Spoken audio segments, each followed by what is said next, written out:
kids. Your old pal Krusty's gonna teach you 5 new words. You're not wrong about that. From Dallas, Texas, number 55, Brian Broaddus. Thank you very much, Lucis. Appreciate you playing that as always. Guys, I'm pretty excited to say this for tomorrow. I'd like to submit some work for TD Tuesday. Do you? Yeah. Shock-a-lock. Well. Did you end up having a touchdown call at doing Tarleton? some Tarleton motorboating this weekend? I was Byron Anderson, the crew down there at Tarleton. Radio brought me back for another game. And so, we had some TDs in that game. And Did you? I think I'm going to impress you with my TD call. Okay. That I have. I'm excited for this. I'm going to submit it and see if I can. I kind of feel like I've got a little like Dave Lapham in me. Were you celebrating in the background? Go! Touchdown! He's in. Scored! Yeah. I think I have a little. Well, let me say this. I give a little analysis what I would do, and then I turn into Dave Lapham. Okay. Because they did what you said? Exactly. So then you got very excited. Exactly. He was pitching we got what time tomorrow, TD Tuesday? 6 o'clock usually? 6 o'clock Maybe tomorrow. 6:20? Yeah. I'll be in that 6 o'clock hour. So I submit one. Byron Anderson. That's a great tease, man. I'm looking forward to that. So look forward. That'd be a lot of fun. All right. Old dog still barks a little bit, huh, boys? I'll tell you what. I love doing the broadcast stuff. That's so much fun. It is. Those games. I mean, we lost on a walk off. I say we. We lost on a walk off. Well, you feel like you're part of the team. I said we a lot in that thing in the broadcast. Good. I'm like, we've got to just find a way to. I'm gonna homer it up. That's how you endear yourself to I did homer the alumni. I homered up a lot. All right, you got Jacoby Brissett today, and what we kind of need to know about Jacoby Brissett. Well, Chuck, when I say Jacoby Brissett, is there one thing that comes to mind for you from Jacoby? Brisket? For me, I just think Jacoby Brissett. Jacoby Brissett.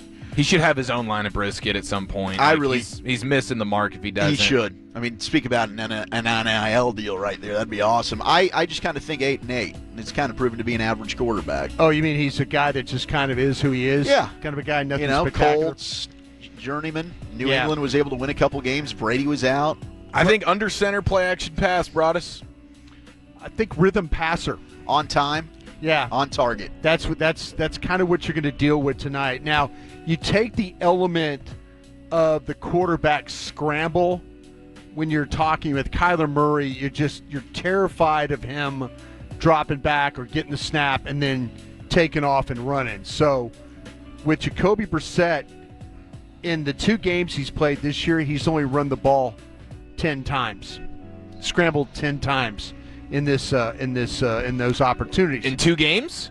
2 games. I mean, that means he'll do it a little bit. I mean, he's probably not as effective, right? Let me tell you where he's going to run, though. Okay. Kyler Murray is going to kill you on the edge. Uh-huh. Jacoby Brissett, 8 of his 10 runs have been in the middle of the defense. So he sees it part like. So he's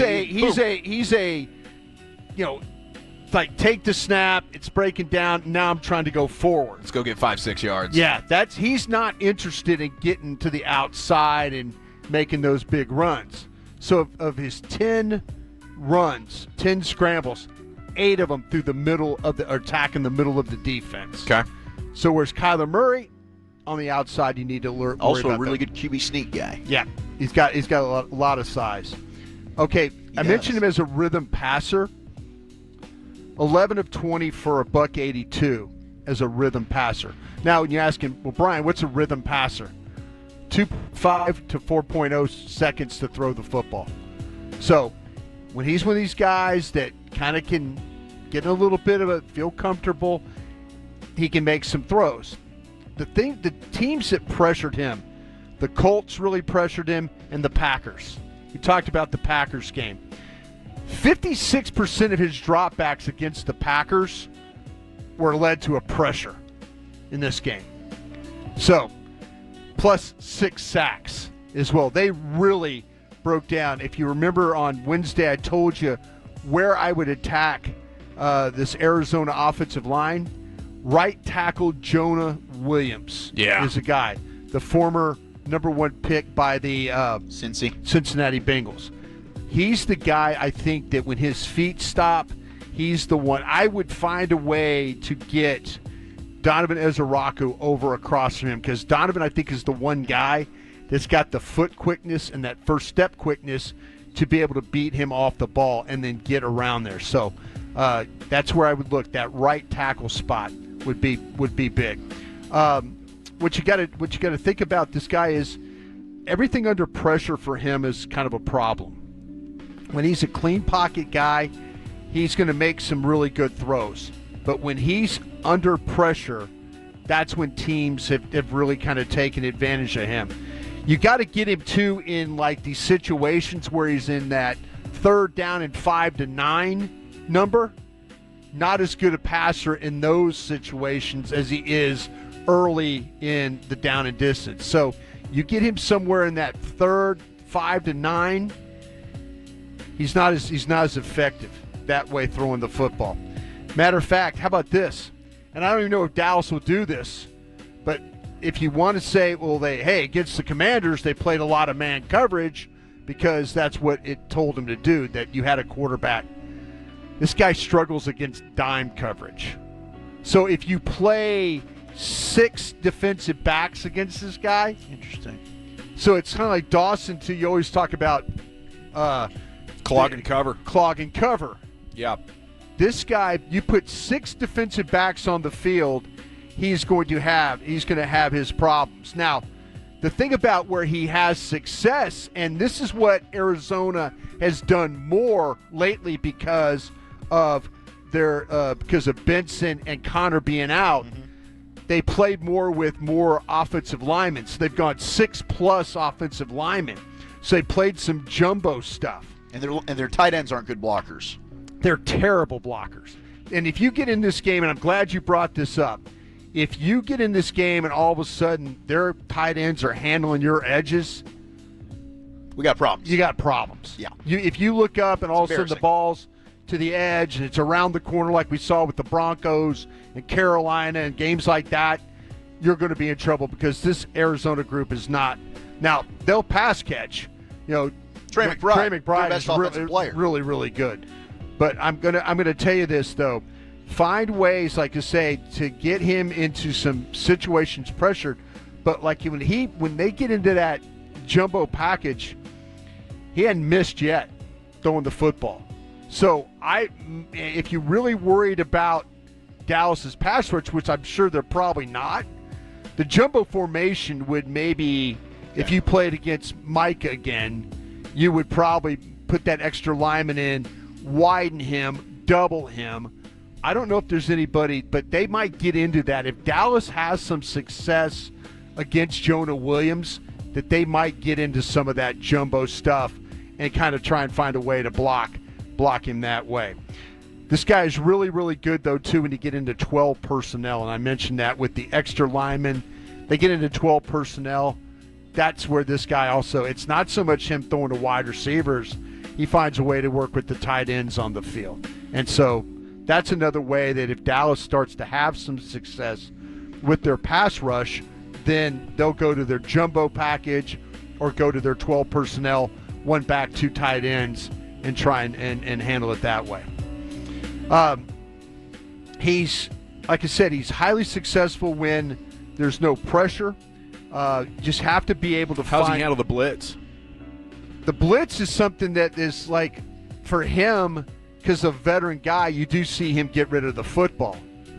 But it's not always accurate getting rid of the football that way. So will Dallas blitz? Will Dallas play dime? There are things in this game that tells you should do things, but will Dallas get in zone and not blitz and all that?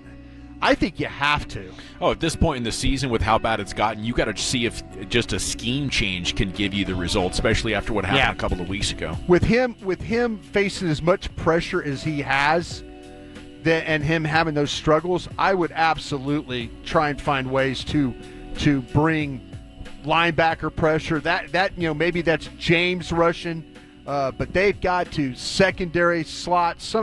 You just can't let him stand there and make throws, because I don't think he's going to kill you running the football like Kyler Murray would if things start to break down. I guess I've been conditioned to it, but I think here at home, if you don't get takeaways, like you're going to have to outscore people. Like I can't imagine this good of an offense, about average, maybe a little bit below average. I can't imagine the Cowboys really shutting them down. Yeah. I think this is probably game of the year for Arizona's offense. So I'm thinking at least mid-30s, maybe into the 40s, and the Cowboys are going to have to outscore them in order to win the game. What do you think?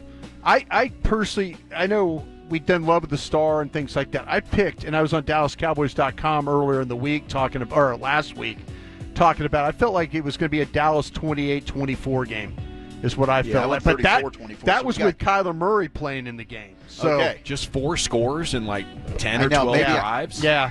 Maybe I'm giving the defense. I don't think we're giving Arizona's defense enough credit. They're going to have Walter Nolan making his debut tonight. See, He's that's where upgraded. See, you're going to get a lot of that cover 4. So I don't think they're going to want you. You got to find space within this defense with the way the linebackers drop, and then the way that you got the safeties, the 2 deep.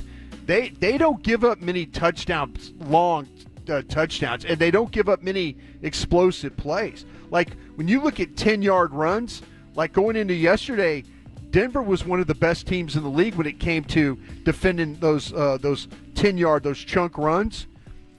This Arizona Cardinal team is about 7 shy of them, so they're a little bit behind. So I think defensively this is going to be maybe a little bit more of a struggle for the Cowboys today. So that's why I think that they could get to 28 points. Can they find a way to, now with Jacoby Brissett playing, can they find a way to hold them to less than that? Pretty good, not great pass rushers. Linebackers are just pretty good. Yeah. One good corner. Yeah, Will Johnson's good, and Budda Baker's good. Yeah, averaging 40 at home. Yeah, I think Dak has completed like 78% of his passes against cover 4. Dak's. He's been nasty versus cover 4. Yeah. He's been really good after losses in his career too.